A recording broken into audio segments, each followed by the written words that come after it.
Hello friends, welcome back to my channel. আমরা যে April মাসের অ্যাচিভারটা সলভ করছিলাম, তো তিনটে প্র্যাকটিস সেট হয়ে গেছে, ডাব্লিউপি এসআই, ডাব্লিউপি মেন আর কেপি প্রিলিমস। ঠিক আছে, যারা যারা দেখোনি অ্যাচিভার বলে প্লেলিস্ট করা আছে, সেখান থেকে তোমরা একবার দেখে নেবে। আর তোমরা অনেকে কমেন্ট করছো যে এই মিসলেনিয়াসের যে প্র্যাকটিস সেট ডাব্লিউপির যে ডাব্লিউপির ম্যাথের সাথে ম্যাথের কি কাজে লাগবে? অবশ্যই কাজে লাগবে, কারণ এই পিএসসির আর ডাব্লিউপির কিন্তু সিলেবাস একই। কারণ এই ডাব্লিউপির যেগুলো ম্যাথ আছে এই পিএসসিতেও কিন্তু সেগুলোই ম্যাথ আছে। আর এই পিএসসি যারা তৈরি করে প্র্যাকটিস সেট, এই পিএসসিকে প্রিভিয়াস ইয়ারকে টার্গেট করেই তো প্র্যাকটিস সেটটা তৈরি করে। তাই যে কোনো পরীক্ষার প্রিভিয়াস ইয়ার কোশ্চেন খুবই গুরুত্বপূর্ণ, যেটা ডাব্লিউপিতেও কিন্তু কাজে লাগবে। ডাব্লিউপি, কেপি যাই বলো, এগুলোতে কিন্তু কাজে লাগবে। তো চলো আজকের ক্লাসটা শুরু করি। আর ক্লাসের ফুল পিডিএফ আমি টেলিগ্রাম গ্রুপে প্রোভাইড করে দেবো, যেটার লিঙ্ক আমি ডিসক্রিপশন বক্সে দিয়ে রেখেছি। আর এই যে পিডিএফ যেটা প্র্যাকটিস সেট করাবো, সেটা তোমরা পেজ নম্বর 111-তে পেয়ে যাবে। আগে তোমরা প্র্যাকটিস সেট সলভ করবে, তারপর কিন্তু এই সলিউশান দেখবে। চলো আজকের ক্লাসটা শুরু করি। ফার্স্ট কোশ্চেন, এই প্রথম কোশ্চেনটা জিআই থেকে দেওয়া আছে। এখানে আলাদা করে কোনো জিআই ছিল না, তো এখানে আমাদের এই 76 থেকে অঙ্ক শুরু করার কথা, কিন্তু এখানে দুটো আমাদের জিআই দিয়ে দিয়েছে। দেখো জিআইটা সলভ করি। প্রথমে 2 আছে, তারপর 4, তারপর 7, তারপর হচ্ছে কত 28, তারপর হচ্ছে 33, আর একটা হচ্ছে কত 198। তারপরের সংখ্যাটা কি হবে? তো এখানে আমাদের কোনো একটা জিআইয়ের ক্ষেত্রে কি কোনো একটা সিরিজ ফলো করবে। দেখো এই সিরিজটা কি, এটা এই 2-এর সাথে 2 গুণ করলে 4 হয়, 4-এর সাথে কি 3 যোগ করলে 7 হয়, 7-এর সাথে আবার 4 গুণ করলে 28 হয়, এটার সাথে আবার 5 যোগ করলে 33 হয়। দেখো এইভাবে একটা আমাদের সিরিজ ফলো করছে যে 2, 3, 4, 5, একটা গুণ একটা যোগ, একটা গুণ একটা যোগ। তাহলে তারপরের সংখ্যাটা কী হবে? নিশ্চয়ই গুণ হবে 6 দিয়ে। তারপরের সংখ্যাটা কী হবে? নিশ্চয়ই যোগ হবে 7। তাহলে 98, 198 আর 7 যোগ করলে কত হবে? 205। তাহলে পরের যে সংখ্যাটা হবে সেটা হবে 205। এরপর কোশ্চেন 77, এই স্টার এই স্থানে কি হবে? যে এই অঙ্কদ্বয় আছে, মাঝে স্টার আছে, এই সংখ্যাটি 18 দ্বারা বিভাজ্য হতে হবে। তাহলে স্টারের মান কত হবে? তাহলে এখানে 18 দ্বারা বিভাজ্যের নিয়ম কি? 18 দ্বারা বিভাজ্যের নিয়ম একটা হচ্ছে 9 দ্বারা ভাগ হতে হবে, আর একবার 2 দ্বারা ভাগ হতে হবে। 2 দ্বারা বিভাজ্যের নিয়ম কি? শেষের সংখ্যাটা জোড় থাকতে হবে। তো এখানে জোড় আছে, সুতরাং এটা আমাদের 2 দ্বারা ভাগ যাবে। এবার 9 দ্বারা বিভাজ্যের নিয়ম কি? পুরো অঙ্কদ্বয়ের যোগফল যদি 9 দ্বারা ভাগ যায়, তবে পুরো সংখ্যাটা আমাদের 9 দ্বারা ভাগ যাবে। তাহলে এই জায়গায় যোগ করি, তাহলে 5 আর 2 7, 3 10, 1 11, 3 14, 2 16, 16 23, 24, 3 27, 2 29। তাহলে এই অঙ্কদ্বয়কে যোগ করলে কত হচ্ছে? 29। এই স্টারের জায়গায় আমরা এখানে আমরা স্টার এখানে লিখে দিচ্ছি। এই 29-এর সাথে কত যোগ করলে সেটা আমাদের 9 দ্বারা ভাগ যাবে। তাহলে এখানে আমরা 29-এর সাথে যদি এখানে প্রথম অপশানটা 7 আছে, 7 যোগ করলে কত হবে? 36, যেটা আমাদের কিন্তু 9 দ্বারা ভাগ যায়। ঠিক আছে, তাহলে এখানে স্টারের জায়গায় কত লিখতে হবে? 7 লিখতে হবে। তাহলে এই অপশান এ হয়ে যাবে সঠিক অ্যান্সার।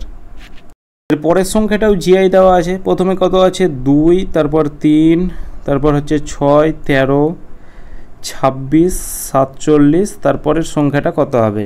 তাহলে প্রথমে এখানে 2 ডিফারেন্সটা দেখব। এখানে আমাদের 1 যোগ করেছে, তারপরে ডিফারেন্সটা কত? 3 যোগ করেছে, তারপরে কত? 7, তারপরে হচ্ছে কত? 13, আর 13 হচ্ছে 26,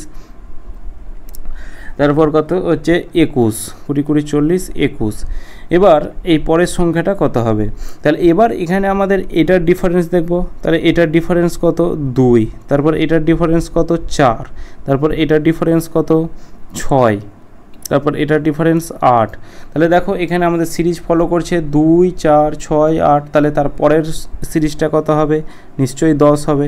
তাহলে এখানে আমাদের দেখো যে এই 26-এর 13-র সাথে 8 যোগ করে 21, তাহলে 21-এর সাথে 10 যোগ করলে কত হবে? 31 হবে। আর এবার দেখো 26-এর সাথে 21 যোগ করে 47, 47-এর সাথে 31 যোগ করলে কত হবে? 7 আর 1 8, 4 আর 3 7, অর্থাৎ 78, যেটা আমাদের অপশান বিতে আছে। কোশ্চেন 79, মান নির্ণয় করো যে রুট কিউব করে আছে। ডাব্লিউপির যে প্র্যাকটিস সেটগুলো করেছি সেগুলোতে শুধু রুট দেওয়া ছিল, এটাতে কিউব রুট করে দেওয়া আছে। তাহলে 216 কার কিউব রুট 6-এর, তাহলে এটা থেকে বাইরে বেরিয়ে এসে কত হবে, এটা থেকে বাইরে বেরিয়ে এসে 6 হবে। তাহলে 58-র সাথে 6 যদি যোগ করি তাহলে কত হবে 64। তাহলে রুট কিউব 64, যেটা বাইরে বেরিয়ে এসে কত হবে 4, 4কে 3 বার গুণ করলে 64 হয়। এবার 121-এর সাথে কি হবে, এটাকে বাইরে বেরিয়ে এসে 4 এলো, তাহলে 121-এর সাথে 4 যোগ করলে হবে কত 125, যেটা বাইরে বেরিয়ে এসে কত হবে 1 হবে, 5 হবে, 5কে 3 বার গুণ করলে 25 হয়, 125 হয়। তাহলে 22-এর সাথে 5 যোগ করলে কত হবে 27, তাহলে কিউব রুট 27, যেটা বাইরে বেরিয়ে এসে কত হবে 3কে 3 বার গুণ করলে 27 হয়, যেটা আমাদের অপশান এতে আছে।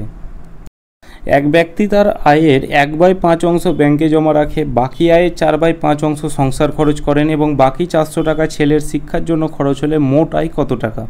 তার যে মোট ইনকাম বা মোট আয় সেটা ধরলাম 100 টাকা। 100 টাকার 1/5 অংশ সে ব্যাংকে জমা রেখেছে, তাহলে ব্যাংকে সে কত টাকা জমা রেখেছে, 100 টাকার 1/5 অংশ, 1/5 অংশ, তাহলে 5 দিয়ে কাটা দাও, 5 20 100, অর্থাৎ 20 টাকা সে ব্যাংকে রেখেছে। এবার সংসার খরচে সে কত টাকা রেখেছে, অর্থাৎ সংসার খরচ সেটাকে হাউস লিখলাম, ঠিক আছে, যে বাড়ির খরচ। বাকি আয়ের, তাহলে 100 টাকার মধ্যে 20 টাকা সে ব্যাংকে রেখেছে, তাহলে বাকি আয় তার কাছে কত আছে, বাকি আয় অর্থাৎ রিমাইন, এটাকে লিখলাম আর দ্বারা প্রকাশ করছি। তাহলে বাকি আয় কত আছে, 100 টাকার মধ্যে 20 টাকা ব্যাংকে সে জমা রেখেছে, তাহলে বাকি আয় আছে তার কাছে 80 টাকা। এই 80 টাকার সে সংসার খরচ করেছে কত, 4/5 অংশ। তাহলে 80 টাকার 4/5 অংশ কত, তাহলে 5 × 80, 4 × 64, অর্থাৎ 64 টাকা। 64 টাকা, এই 80 টাকার মধ্যে সে 64 টাকা কি করেছে, বাড়ির সংসার খরচের জন্য লাগিয়েছে। এবার বাকি টাকা, তাহলে তার কাছে আর কত টাকা বাকি আছে, তাহলে এখানে এবার বাকি টাকা 400 টাকা ছেলের শিক্ষার জন্য ব্যবহার করেছে। তাহলে শিক্ষা অর্থাৎ এডুকেশনের জন্য সে এখানে দেখব কত টাকা বাকি আছে, 80 টাকার মধ্যে 64 টাকা সে সংসার খরচ লাগিয়েছে, তাহলে তার কাছে আর বাকি টাকা কত টাকা আছে, তাহলে 6 70, 16 টাকা বাকি আছে, 16 ইউনিট টাকা বাকি আছে, যেটা এডুকেশনের জন্য লাগিয়েছে। কিন্তু এখানে প্রশ্নতে বলা আছে না ভাই 400 টাকা বাকি আছে, যেটা আমাদের ছেলের শিক্ষার জন্য খরচ করা হয়েছে। তাহলে 16 ইউনিটের ভ্যালু কত, 400 টাকা, তাহলে 1 ইউনিটের ভ্যালু কত, 22/16, তাহলে এর মোট আয় কত, 100 ধরেছিলাম, তাহলে এই 100 ইউনিটের ভ্যালু কত হবে, তাহলে 100 ইউনিটের ভ্যালু ইন্টু 100 হয়ে যাবে। তাহলে 4 দিয়ে কাটা দিলে 4 25 100, 4 দিয়ে কাটা দিলে 4 4 16, 4 দিয়ে কাটা দিলে কত হবে 4, 100-তে 400, তাহলে 25-এর সাথে 100 গুণ করলে কত হবে 2500, এটাই হয়ে যাবে আমাদের মোট আয়। 5 অঙ্কের কোনো বৃহত্তম সংখ্যাকে 16, 24, 30 এবং 36 দ্বারা ভাগ করলে প্রতি ক্ষেত্রেই 10 অবশিষ্ট থাকে। তাহলে 16, 24, 30 এবং 36-এর আমাদের প্রথমে লসাগু বের করতে হবে। লসাগু কত হবে, এলসিএম আমরা এর প্র্যাকটিস সেটে কোনো একটা প্র্যাকটিস সেটে করেছিলাম, এরকম একটা নাম্বার দেওয়া ছিল। তাহলে এলসিএম কত হবে, এই এলসিএম হবে 720, আমাদের মনে আছে, ঠিক আছে, 720। এবার 5 অঙ্কের বৃহত্তম সংখ্যা মানে কি, 5টা নয়। 5 অঙ্কের ক্ষুদ্রতম সংখ্যা মানে কি, 1-এর পর 4টা শূন্য। তাহলে 5 অঙ্কের বৃহত্তম সংখ্যা হচ্ছে 5টা নয়, 2 4 5, 5টা নয় দ্বারা কি করব, এই এলসিএম এটাকে ভাগ করব। তাহলে 720 দ্বারা যদি ভাগ করি তাহলে প্রথমে কত হবে, প্রথমে 1 দিয়ে পাঠাই, তাহলে 720, তলায় কত হবে, এই ভাগশেষ 9, এদিকে হচ্ছে 7 আর 2 9, 2 আর 7 9, 279, তলায় 99, 4 7 28 বেশি হয়ে যাচ্ছে, তাহলে 3 দিয়ে যাবে, তাহলে 0, 3 2 6, 3 7 21, এদিকে 9, 6 3 9 6, 639, আর ওপর থেকে একটা 9 নামবে, তাহলে এই 9 দিয়ে 7 9 63, অনেকটা বেশি হয়ে যাচ্ছে, তাহলে 8 দ্বারা যাবে, তাহলে 0, 8 2 16, 6, হাতে থাকলো 1, 7 8 56, আর 1 হচ্ছে 57, তাহলে এদিকে কত হচ্ছে 9, 6 3 9, এদিকে হচ্ছে 7 3 3 6, 639 ভাগশেষ থাকছে। তাহলে এই যে ভাগশেষ যেটা থাকবে সেটাকে কী করব, এটা থেকে আমাদের মাইনাস করতে হবে। তাহলে 5টা 9, 5 অঙ্কের বৃহত্তম সংখ্যা 5টা 9, এটা থেকে 639 আমাদের মাইনাস করতে হবে। 0 6 3 9 9,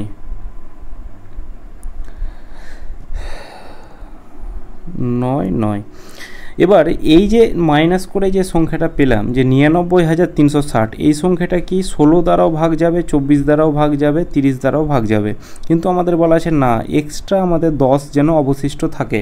তাহলে 10 যখন অবশিষ্ট থাকতে চাইছে তখন আমাদের কি 10 আমাদের যোগ করে দিতে হবে। তাহলে এখানে 99,370 এটা হয়ে যাবে আমাদের সঠিক অ্যান্সার, যে 99,370 অপশান সি। এই 10 যোগ করার কারণ কি, কারণ এই 16 দ্বারা এই ভাগ করলে এই পুরো সংখ্যাটা ভাগ চলে যেত, এবার 10 যখন যোগ করলাম তাহলে এখানে আমাদের 10 ভাগ শেষ থাকবে, আবার 24 দ্বারা ভাগ করলেও 10 ভাগ শেষ থাকবে, ঠিক আছে। তাহলে অপশান সি হয়ে যাবে সঠিক answer. Question 82, x equal to 3 plus √2 হলে x³ plus 1/x³ equal to কত? তাহলে x ইকুয়াল টু √3 প্লাস √2, তাহলে এখান থেকে এখানে একটা আমাদের 1/x আছে, তাহলে এখানে আমরা 1/x এর ভ্যালুটা বের করি, যে 1/x এটা ইকুয়াল টু কত হবে, তাহলে 1 তলায় x, তাহলে 1 তলায় কী হবে, x এর ভ্যালু হচ্ছে কত, √3 প্লাস √2। এবার নিচের √3 প্লাস √2টাকে আমাদের উঠাতে হবে, সুতরাং আমাদের কি করতে হবে, এখানে আমরা √3 মাইনাস √2 দিয়ে গুণ করব। কেন গুণ করলাম, কারণ এখানে একটা a প্লাস বি হয়ে গেল, a মাইনাস বি হয়ে গেল, অর্থাৎ a এর স্কোয়ার মাইনাস বি এর স্কোয়ারের ফর্মুলা আমাদের এখানে অ্যাপ্লাই হয়ে যাবে তার জন্য। তাহলে নিচে যেহেতু গুণ করলাম, ওপরেও আমাদের গুণ করতে হবে কি √3 মাইনাস √2 দিয়ে। তাহলে এদিকে ওপরে কত হচ্ছে, তাহলে ওপরে হচ্ছে √3 মাইনাস √2, তলায় কত হবে, তলায় হবে এদিকে √3, অর্থাৎ একটা a plus B, a minus B, এটার ফর্মুলা কত, √3 তার স্কোয়ার মাইনাস √2 তার স্কোয়ার। তাহলে ওপরে দেখো, এখানে দেখো স্কোয়ার আর রুট কাটা যাবে, এদিকে স্কোয়ার আর রুট কাটা যাবে, তাহলে 3 থেকে 2 বাদ দিলে 1 হয়, তলায় 1-এর কোনো দাম নেই। দাম মানে কি, ওপরে যদি 16 থাকে তলায় 1 মানেই সেটার মান 16, তাহলে এখানে ওপরে √3 মাইনাস √2 আছে, তলায় 1 মানে সেটা হয়ে যাবে √3 মাইনাস √2। এবার এটা 1/x এর ভ্যালু পেয়ে গেলাম। এবার এখান থেকে আমরা x প্লাস 1/x এর ভ্যালু আমরা বের করব।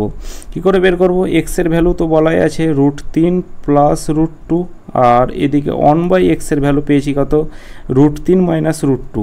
এবার এখানে আমাদের প্লাস লিখেছি, তারপরে এখানে আমরা প্লাস লিখব, তাহলে এবার 1/x এর ভ্যালু হচ্ছে √3 মাইনাস √2, প্লাস √2 মাইনাস √2 কাটা যাবে, তাহলে √3 প্লাস √3, অর্থাৎ দুটো √3 আছে, তাহলে 2√3 হয়ে যাবে এখানে x প্লাস 1/x এর ভ্যালু। এতদূর পর্যন্ত ক্লিয়ার। এবার আমাদের এই পরের কাজটা করতে হবে, এটাকে যদি a ধরি আর এটাকে যদি b ধরি, তাহলে a³ প্লাস b³ এর ফর্মুলা কী হবে, a³ প্লাস b³ অর্থাৎ x plus 1/x, x plus 1/x তার whole cube, minus 3 into AB মানে কি একটা x ইন্টু 1/x, আর এদিকে ব্র্যাকেটে হবে কি x প্লাস 1/x। এই a³ প্লাস b³ এর ফর্মুলা কি, a প্লাস b তার হোল কিউব মাইনাস 3ab ব্র্যাকেটে a plus b। x plus 1/x এর ভ্যালু কত আছে, 2√3, তাহলে এখানে এবার আমরা মান পুট করব, তাহলে এদিকে হচ্ছে কত 2√3 তার হচ্ছে কিউব, মাইনাস এদিকে এই x কাটা গেল, তাহলে এদিকে হচ্ছে 3 গণিত এটার ভ্যালু কত, এটার ভ্যালু হচ্ছে x প্লাস 1/x এর ভ্যালু হচ্ছে 2√3, তাহলে এদিকে লিখলাম 2√3। 2কে 3 বার গুণ করলে কত হবে, 2-কে 3 বার গুণ করলে 8 হবে, √3কে 3 বার গুণ করলে হবে কত 3√3 এটা হবে, মাইনাস এটাকে গুণ করলে কত হবে 3 দুগুণে 6√3, তাহলে এদিকে 3×8 24√3 মাইনাস হচ্ছে কত 6√3, তাহলে 24 থেকে 6 মাইনাস করলে কত হবে, মানে এদিকে 24টা √3 আছে, এদিকে 6টা √3 আছে, তাহলে 24টা √3 থেকে 6টা √3 মাইনাস করলে কত হবে 18√3, এটাই হয়ে যাবে আমাদের রাইট অ্যান্সার। কোশ্চেন 83, 6 পূর্ণ 1/2 মাইনাস 3 পূর্ণ 1/4 এভাবে আছে। তো প্রথমে আমরা কি জানি, বদমাস নিয়মে প্রথমে বি অর্থাৎ ব্র্যাকেটের কাজ করতে হবে, ব্র্যাকেটের মধ্যে প্রথমে ফার্স্ট ব্র্যাকেটের কাজ করতে হবে, অর্থাৎ এইটি কাজ করব। তাহলে এটাকে যদি পূর্ণ ভাঙি তাহলে 2-কে 2 একে 3/2, তাহলে প্রথমে কত হচ্ছে 3/2, তারপর হচ্ছে মাইনাস 1/3 তারপর হচ্ছে -1/6, তাহলে 2, 3 আর 6 লসাগু 6 হবে, তাহলে 6কে 2 দিয়ে ভাগ করলে 3, 3-এর সাথে 3 গুণ করলে 9, তারপর হচ্ছে 3 দুগুণে 6 আর 6কে 6, তাহলে 9 থেকে 3 মাইনাস করলে কত হবে, তাহলে 9 থেকে 6, 6/6 মানে 1।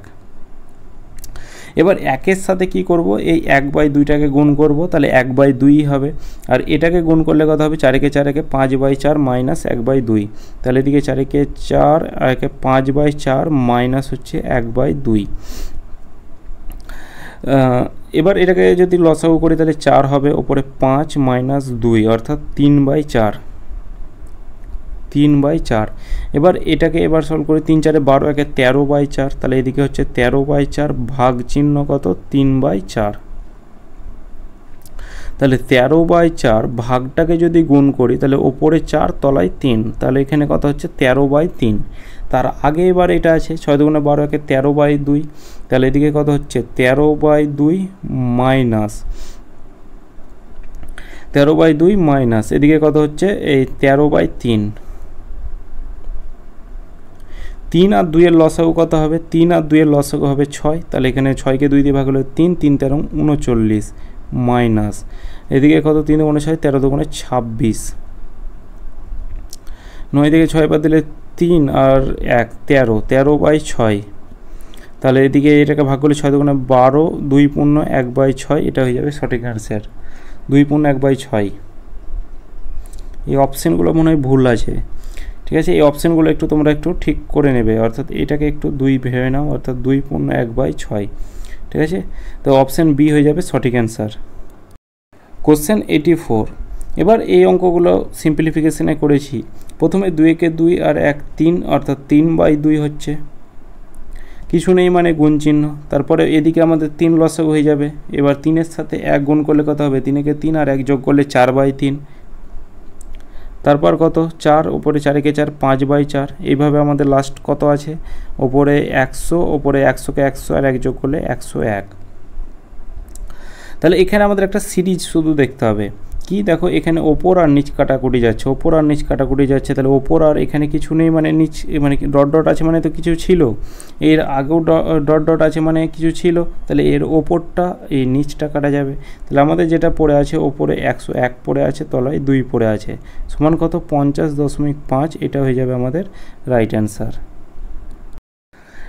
9195 টাকা ABC এর মধ্যে এমনভাবে ভাগ করতে হবে যাতে তাদের প্রাপ্ত টাকা থেকে যথাক্রমে 45 টাকা, 60 টাকা এবং 90 টাকা নিয়ে নিলে বাকি টাকার অনুপাত 2:3:4 হয়। তাহলে এখানে আমাদের কোশ্চেনটা বলা নেই, কোশ্চেনটা হয়ে যাবে সি এর মান কত হবে, মানে সি কত টাকা পাবে, সি কত টাকা পাবে, এটা হচ্ছে আমাদের কোশ্চেন। তাহলে এবি এখানে কোশ্চেনটা একটু দেখো যে টাকাটা তুলে নিচ্ছে 45 টাকা, 60 টাকা আর 90 টাকা, মানে এই ABC অর্থাৎ তিনজনের কাছ থেকে এই 3টি টাকা তুলে নিচ্ছে, তুলে নেওয়ার পর যে অনুপাত সেটা এটা। তাহলে এদিকে তাদের কাছে যে টাকাটা আছে সেটা হচ্ছে কত 9195, 9195, তার মধ্যে কি এই টাকাগুলো তারা তুলে নিল 60 আর 90, 150, 195 টাকা, তাহলে এই 3টে টাকাকে যোগ করলে কত হবে 195 টাকা। এই 195 টাকা কি তারা তুলে নিল, মানে কি এই 195 টাকা তারা এইখান থেকে তুলে নিল, তাহলে তাদের কাছে কত টাকা থাকলো 9000 টাকা। এবার এই টাকাটা তুলে নেওয়ার পর এই অনুপাতে তারা ভাগ করলো, তাহলে A অনুপাত B অনুপাত C কত 2:3:4, এই অনুপাতে তারা ভাগ করলো। টোটাল কত ইউনিট টাকা হচ্ছে 4 3 7 9, টোটাল হচ্ছে 9 ইউনিট টাকা তুলে নেওয়ার পর, আর এখানে কিছু টাকা তুলে নেওয়ার পর কত হচ্ছে 9000 টাকা, তাহলে 9 ইউনিটের ভ্যালু হচ্ছে 9000 টাকা, 1 ইউনিটের ভ্যালু কত 1000 টাকা। তাহলে এখানে আমাদের সি এর ভ্যালু কত হবে, তাহলে এখানে 4 ইউনিট আছে, তাহলে 4 ইউনিটের ভ্যালু কত হবে, 4 ইউনিটের ভ্যালু হবে 4000 টাকা। এবার বলা আছে সি কত টাকা পাবে, সি এর কাছ থেকে 90 টাকা তুলে নিয়েছিল, তাহলে সিকে দেওয়ার সময় তাকে 90 টাকা যোগ করে দিতে হবে, তাহলে 4090 টাকা হয়ে যাবে সঠিক অ্যান্সার। এবার যদি বলতো এ কত টাকা পাবে, তাহলে এখানে আমরা 1 ইউনিটের ভ্যালু 1000 পেয়েছি, তাহলে 2 ইউনিটের ভ্যালু কত পাবো, তাহলে 2 ইউনিটের ভ্যালু হবে 2000 টাকা। এবার 2000 টাকার সাথে এর কত টাকা তুলেছে 45 টাকা, তাহলে এই 45 টাকা অ্যাড করে তাকে দিতে হবে, অর্থাৎ 2045 টাকা। বি বললে সেম একই কনসেপ্ট ইউজ করতাম, তাহলে এখানে 4090 হয়ে যাবে, এটা আমাদের রাইট অ্যান্সার। একটি পরীক্ষায় 60% পরীক্ষার্থী ইংরেজিতে, 70% পরীক্ষার্থী হিন্দিতে পাস করে, 40% উভয় বিষয়ে পাস করে, তাহলে কতজন পরীক্ষার্থী উভয় বিষয়ে ফেল করেছে? তাহলে ইংলিশ আছে, তারপর হচ্ছে হিন্দি আছে। 60%-এর অঙ্ক সবসময় পার্সেন্টেজ 100-তে থাকে। 60% পরীক্ষার্থী ইংরেজিতে কী করেছে, এগুলো পাস করেছে বলা আছে, ঠিক আছে, পাস করেছে। তাহলে এখানে কোশ্চেনে চেয়েছে ফেল করেছে, তাহলে 60% যদি পাস করে তাহলে নিশ্চয়ই 40% ফেল করেছে। আমরা ফেলের নাম্বারটা বের করব। হিন্দিতে 70% পাস করেছে, নিশ্চয়ই 30% ফেল করেছে। উভয় বিষয়ে অর্থাৎ অল সাবজেক্টে কি 40% পাস করেছে, মানে ফেল করেছে নিশ্চয়ই 60%। এবার 40 আর 30 যোগ করলে কত হবে? 70। টোটাল এই 70 থেকে আমরা উভয় বিষয়টা মাইনাস করব। উভয় বিষয়টা কেন মাইনাস করব? কারণ এই উভয় বিষয় অর্থাৎ অল সাবজেক্টের মধ্যেও কিন্তু হিন্দিও আছে, ইংলিশও আছে, তাই আমরা মাইনাস করব। তাহলে 70 থেকে 10 মাইনাস করলে, 70 থেকে 60 মাইনাস করলে হবে 10। তাহলে উভয় বিষয়ে ফেল করেছে 10 জন হয়ে যাবে সঠিক অ্যান্সার। রাম 40,000 টাকা মূলধন নিয়ে একটি ব্যবসা শুরু করার 6 মাস পরে শ্যাম 80,000 টাকা নিয়ে মূলধন ওই ব্যবসাতে যোগ দেন। বছরের শেষে 10,000 টাকা লাভ হলে শ্যাম কত টাকা পাবেন? তাহলে রাম আর শ্যাম দুজন ব্যক্তি আছে। রাম 40,000 টাকা, অর্থাৎ এগুলো শূন্যগুলো কেটে দিই, তাই অনুপাতের ক্ষেত্রে শূন্যগুলো কাটা যাবে, 4:8। এবার 6 মাস পরে শ্যাম যুক্ত হয়েছে, তাহলে মানে শ্যামের টাকাটা, আর এই বছরের শেষে বলা আছে মানে টাকাটা হবে কি 1 বছর পরে তাদের, মানে 1 বছর শেষে 10,000 টাকা তারা লাভ পাচ্ছে। আর এখানে আমাদের এইটা মনে রাখতে হবে যে প্রফিট ইকুয়াল টু কি, ইনভেস্ট ইন্টু হচ্ছে টাইম। প্রফিট ইকুয়াল টু কি, ইনভেস্ট ইন্টু টাইম। এবার 6 মাস পরে শ্যাম ব্যবসায় যুক্ত হয়েছে, তাহলে তার টাকাটা নিশ্চয়ই 6 মাসের জন্য খেটেছে, 6 মাস পরে যুক্ত হয়েছে। টোটাল 12 মাসের মধ্যে সে 6 মাস পরে, দেখা গেলো 12 মাসের একটা কোর্স আছে কোনো কিছুরই, টিউশনের হয়তো 12 মাসের কোর্স আছে, 6 মাস পর সে যুক্ত হয়েছে, তাহলে সে আর কোর্সটা কত মাসের পাবে? আর 6 মাসের পাবে। তাহলে এই টাকাটা তার খেটেছে 6 মাসের জন্য। কিন্তু রামের কিছু বলা নেই, সে কত মাস পর মানে যোগ দিয়েছে, সুতরাং সে কিছু বলা নেই, মানে সে নিশ্চয়ই 12 মাসের জন্যই সে যোগটা দিয়েছে। এবার এটাই ইকুয়াল টু কত? টোটাল বছরের শেষে 10,000 টাকা প্রফিট পাচ্ছে। আর এখানে কত টাকা প্রফিট সেটা বের করো। তাহলে একটু আমরা অনুপাতটাতে একটু কাটাকুটি করে নিই। তাহলে 6 দুগুণে 12, 4 দুগুণে 8, 8 কাটা গেল, অর্থাৎ 1:1। তাদের যে প্রফিটের রেশিও সেটা হচ্ছে 1:1। টোটাল কত? টোটাল হচ্ছে 2 ইউনিট প্রফিট, কিন্তু এখানে বলা আছে 10,000 টাকা। তাহলে 2 ইউনিটের ভ্যালু হচ্ছে 10,000 টাকা। 1 ইউনিটের ভ্যালু কত হবে? 5,000 টাকা। তাহলে 1 ইউনিটের ভ্যালু হলে 5,000 টাকা হলে শ্যাম কত টাকা পাবে? এখানে শ্যামও পাবে কত টাকা? শ্যামও পাবে 5,000 টাকা, কারণ 1 ইউনিটের ভ্যালু। রামও পাবে কিন্তু 5,000 টাকা, ঠিক আছে, রামও পাবে 5,000 টাকা। তাহলে এখানে শ্যামেরটা চেয়েছে, অপশান এ। 48 লিটার মিশ্রণে অ্যাসিড ও জলের অনুপাত 7:5।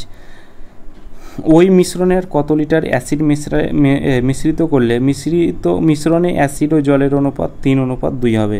তাহলে অ্যাসিড আর একটা হচ্ছে জল,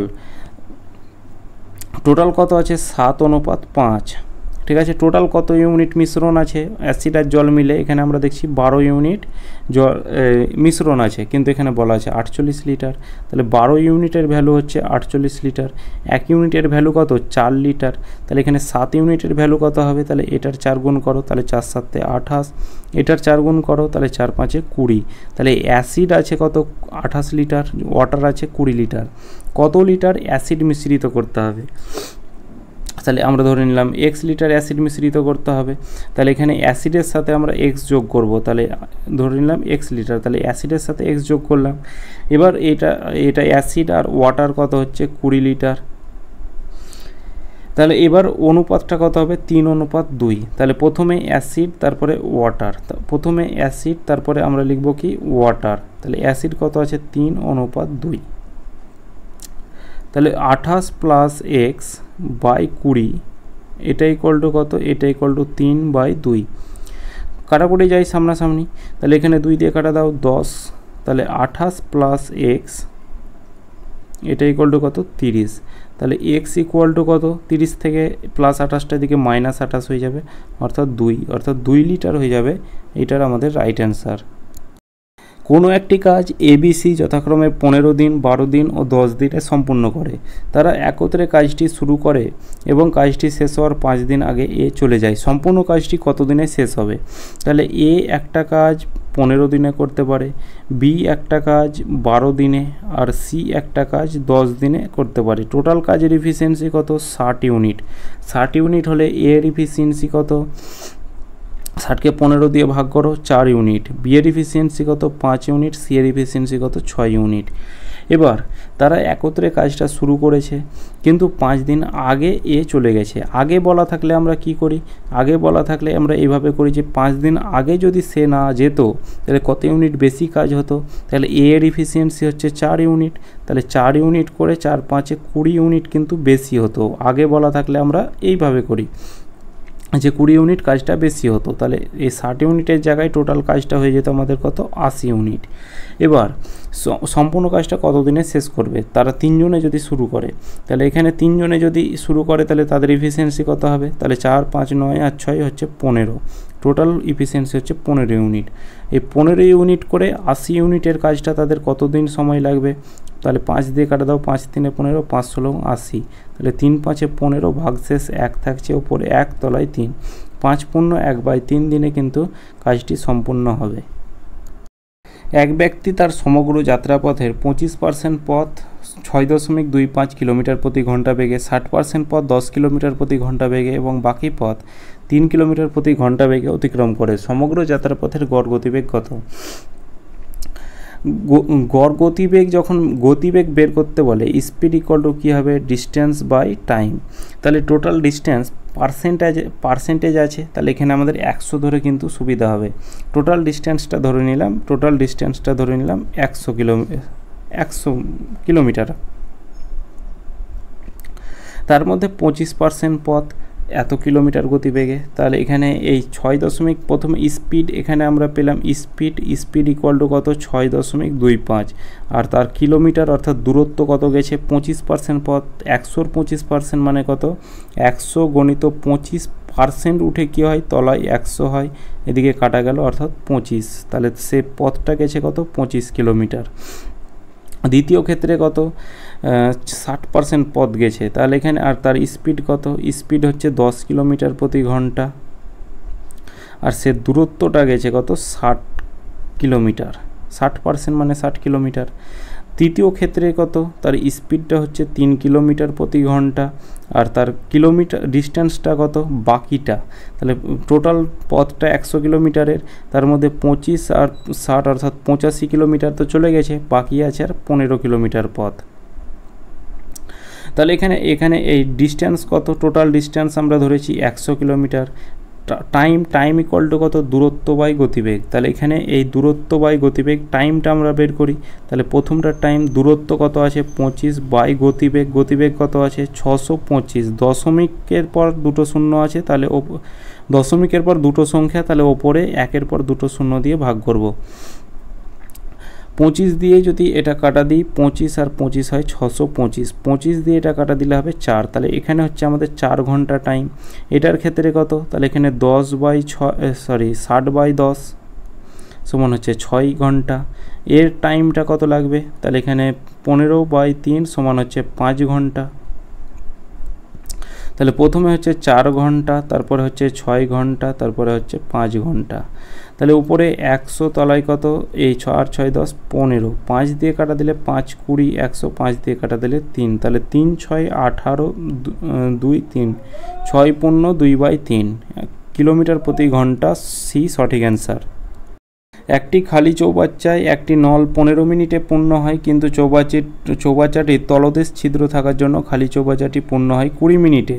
ছিদ্র দিয়ে পূর্ণ চৌবাচ্চাটা কতক্ষণে খালি হবে? ধরলাম এ নল দ্বারা পূর্ণ করে 15 মিনিটে। এবার পূর্ণ হচ্ছে কিন্তু ছিদ্র আছে একসাথেই, তাহলে এখানে আমাদের এই পূর্ণ হচ্ছে প্লাস ছিদ্র হচ্ছে, ছিদ্র মানে বেরিয়ে যাচ্ছে, তাহলে এখানে আমরা মাইনাস দ্বারা সেটাকে আমরা চিহ্নিত করব। তখন টাইম লাগছে কত? 20 মিনিট। এবার টোটাল ট্যাঙ্কের ইফিসিয়েন্সি কত হবে 60 ইউনিট। 60 ইউনিট হলে এর ইফিসিয়েন্সি কত হবে 4 ইউনিট, আর এদের ইফিসিয়েন্সি কত হবে 3 ইউনিট। তাহলে 4 ইউনিট করে পূর্ণ করছে, নিশ্চয়ই 1 ইউনিট করে বের করে দিচ্ছে, বলেই 3 ইউনিট হয়ে যাচ্ছে, তাহলে 1 ইউনিট করে সে বেরিয়ে যাচ্ছে। আর বলা আছে চৌবাচ্চাটি কতক্ষণে খালি হবে। তাহলে টোটাল ট্যাঙ্কের ক্যাপাসিটি হচ্ছে 60 ইউনিট, আর খালি হচ্ছে কত 1 ইউনিট করে। তাহলে 1 ইউনিট করে এই 60 ইউনিটের ট্যাঙ্কটা আর কতক্ষণ সময় লাগবে, 60 মিনিট সময় লাগবে। এ এবং বি 60 কিলোমিটার দূরবর্তী দুটি স্থান থেকে পরস্পরের অভিমুখে 5 ঘন্টায় মিলিত হয়। এ এর গতিবেগ 5 কিলোমিটার প্রতি ঘন্টা হলে বি এর গতিবেগ কত। তাহলে এ এর গতিবেগ কত বলা আছে 5 কিলোমিটার প্রতি ঘন্টা, আর বি এর গতিবেগ কত, বি এর গতিবেগ ধরে নিলাম x কিলোমিটার প্রতি ঘন্টা। যদি পরস্পরের অভিমুখ বলে তখন রিলেটিভ স্পিড কি হয়, তখন যোগ চিহ্ন হয়, মানে দুটো গতিবেগের যোগ হয় রিলেটিভ স্পিড। তাহলে রিলেটিভ স্পিড এখানে পরস্পরের অভিমুখে বলা আছে, মানে পরস্পরের দিকে, তাহলে 5 + x এটা হয়ে যাবে রিলেটিভ স্পিড। এবার এখানে দূরত্ব বলা আছে, টাইম বলা আছে, তাহলে টাইম ইকুয়াল টু কী জানি, দূরত্ব বাই গতিবেগ। তাহলে টাইম ইকুয়াল টু আমরা কি জানি, দূরত্ব বাই গতিবেগ। তাহলে এখানে দূরত্ব কত আছে 60 কিলোমিটারের দূরত্ব, তাহলে এদিকে হচ্ছে 60 কিলোমিটার, বাই গতিবেগ কত, এখানে রিলেটিভ স্পিডটা 5 + x, এটা ইকুয়াল টু কত, এটা ইকুয়াল টু কি, মানে দূরত্ব বাই গতিবেগ ইকুয়াল টু টাইম, টাইম হচ্ছে 5 ঘন্টা। 5 দিয়ে কাটা দাও, 5 × 12 = 60, তাহলে 12 ইকুয়াল টু কত 5 + x, তাহলে x ইকুয়াল টু কত হবে, তাহলে 12 থেকে আমাদের কি করতে হবে 5 মাইনাস করতে হবে, অর্থাৎ 7। তাহলে এখানে কি হবে 7 কিলোমিটার প্রতি ঘন্টা হয়ে যাবে বি এর গতিবেগ। দুটি সংখ্যা তৃতীয় একটি সংখ্যা থেকে 30% এবং 40% বেশি হলে প্রথম সংখ্যাটি দ্বিতীয় সংখ্যার কত শতাংশ। দুটি সংখ্যা তৃতীয় সংখ্যা থেকে, দুটো সংখ্যা একটা এ ধরলাম, একটাকে বি ধরলাম, আর তৃতীয় সংখ্যাটাকে সি ধরলাম, ঠিক আছে। এবার তৃতীয় সংখ্যার থেকে বলা আছে, তাহলে তৃতীয় যার থেকে বলবে সেটাকে 100 ধরবো। এটার থেকে প্রথমে 30% বেশি, তাহলে এখানে হবে 130, তারপরে কত 40% বেশি, তারপরে এটা হবে 140। এবার এই শূন্যগুলো কাটা দাও অনুপাতের মতো, অনুপাতে সব শূন্যগুলো কাটা গেল। প্রথম সংখ্যাটি দ্বিতীয় সংখ্যার কত শতাংশ, তাহলে প্রথম সংখ্যা এটা, দ্বিতীয় সংখ্যা এটা, তাহলে প্রথম সংখ্যা সমান দ্বিতীয় সংখ্যার কত শতাংশ, ধরলাম 1 শতাংশ, মানে শতাংশ উঠে তলায় আবার 100 হয়। তাহলে এ সমান কত 13, বি সমান কত 14 গণিত x/100। 2 দিয়ে কাটা দিলে 7, 2 দিয়ে কাটা দিলে 50, 50-এর সাথে 13 গুণ হয়ে যাবে, 5 × 13 = 65, অর্থাৎ 650, তলায় হবে 7, এটা হবে x এর ভ্যালু। 7 × 9 = 63, 63 2 0, 7 × 2 = 14, অর্থাৎ 6/7, 92.6/7%, এটা হয়ে যাবে আমাদের রাইট অ্যান্সার। একটি নৌকা স্রোতের অনুকূলের বেগ 10 কিলোমিটার প্রতি ঘন্টা, স্রোতের বেগ 2 কিলোমিটার প্রতি ঘন্টা হলে প্রতিকূলে গতিবেগ কত। অনুকূলে বেগ বলা আছে কত 10 কিলোমিটার প্রতি ঘন্টা, প্রতিকূলে গতিবেগ কত, প্রতিকূলে গতিবেগটা আমরা জানি না, সেটা ধরে নিলাম x কিলোমিটার প্রতি ঘন্টা।